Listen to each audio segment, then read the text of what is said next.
Hi everyone, it's Cass. Welcome back to my channel, What Cass Read. Welcome to my car. Oh, I told y'all, coming back to film has been like the best thing for me personally, but has it been the best thing for my schedule? Not entirely. So this week has been a super busy week for me at work. And I haven't had time to film. Basically, I haven't had time to film. So where are we right now? In a parking garage, waiting for my next meeting that I have to hop into, and I have an hour to kill, and I'm not gonna battle traffic to sit in my office for 20 minutes. So we are parked extra early before our meeting in a parking garage, so what better time to take a moment to film a video? That's what we've got to do here. So quick update, I was gonna film my yes, you can also hear the traffic. So sorry. We're working with what we've got. I was going to film my April wrap up, and I started on doing that this week, except for I read 17 books in April. It went way too long and the filming was a disaster. So I scrapped that footage and I'm just going to come back and post it next week. I'm also going to split up the filming. I'm going to split up April into two parts because the footage just got too long. So I think that's what I'm going to do from now on. I think I'm going to have like a mid-month wrap up if I continue to read as many books as I'm reading. So just a little heads up. But that's not what we're talking about today. That was just a quick little update as to why I'm here and why this video is being posted instead of my April wrap up. I wanted to take some time and talk about my zero TBR. My year of zero TBR, my year of mood reading for the year 2023 and how that's been going and why, most importantly, why I decided to do my entire year of mood reading. Okay, so as you can see, this is probably the perfect video to film in a car because life has gotten a little bit hectic. New job, new house, kids in school, but still has a lot of things that he needs from me as his parent. And I just couldn't quite wrap my brain around reading over the last 2 years. I know I'm not the only person who has experienced this before, but I felt constant pressure to have to keep up with the reading Joneses and post TBRs, participate in all the complex readathons, and like constantly be thinking about what I'm going to be reading next. Not only because it's something that I enjoy, but also because of content reasons, right? Like we're constantly thinking about what we want to post on our socials if we're creating bookish content. And TBRs are a huge part of that. I personally found myself on the back foot of a lot of those things because my brain wasn't keeping up with this constant pressure, and some of it is internalized, but the constant pressure and the constant need to post and the constant need to like always be telling you what my TBR is going to be. Is that fair? Probably not. I mean, like I said, it's pressure that I put on myself, but that was just the reality of the situation.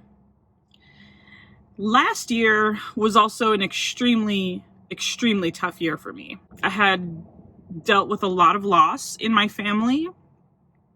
It seemed like ever since I turned 30 a couple years ago now, it seemed like ever since I had turned 30, I was constantly attending funerals of family members, and I hit a really big low point.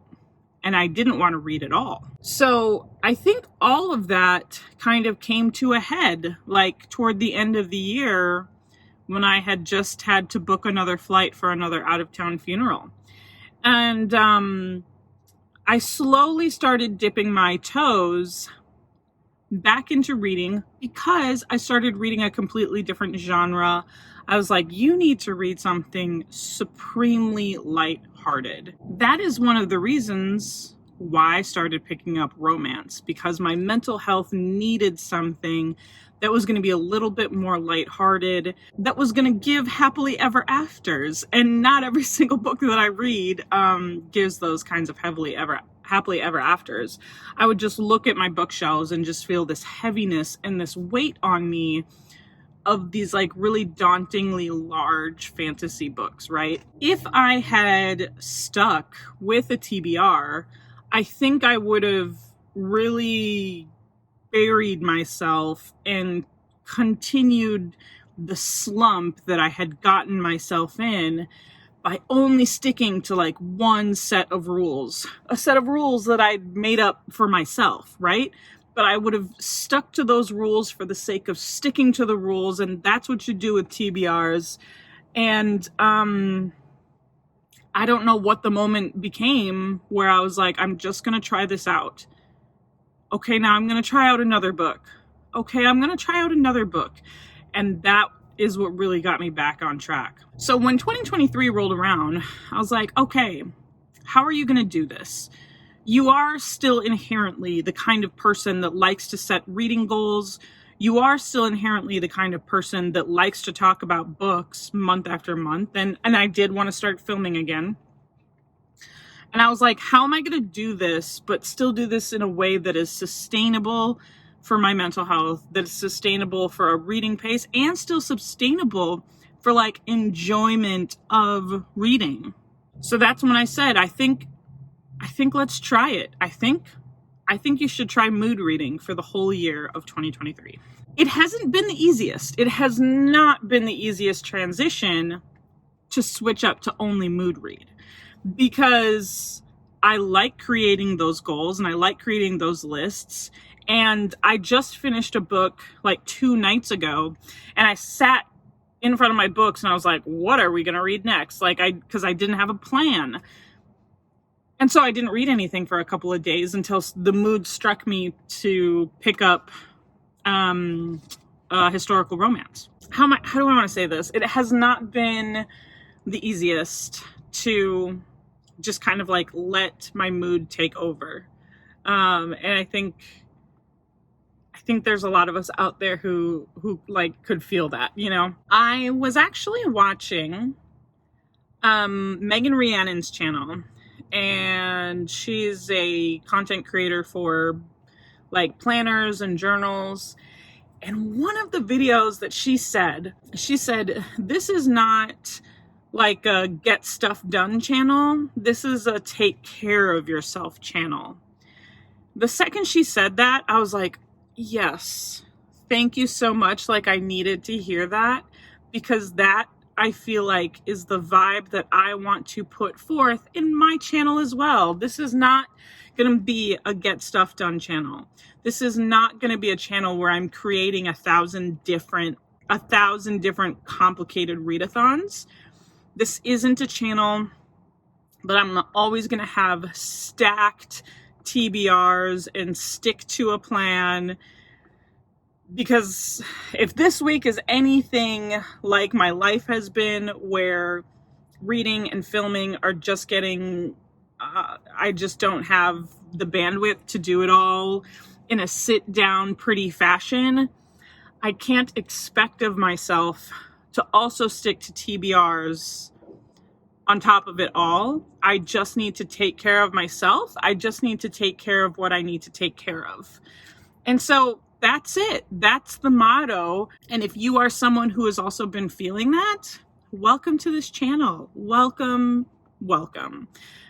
This is not a get stuff done channel. This is a take care of yourself channel. I love it. Thank you, Megan Rhiannon, for speaking those words into existence, because now that's like probably going to be my channel motto internally in my brain.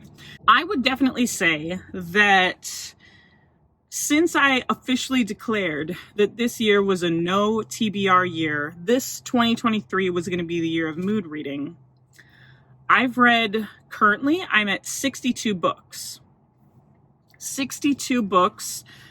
That is more than I read last year. I'm pretty sure that's more than I read in the year 2021. Pretty sure that's more than I read in the year 2020.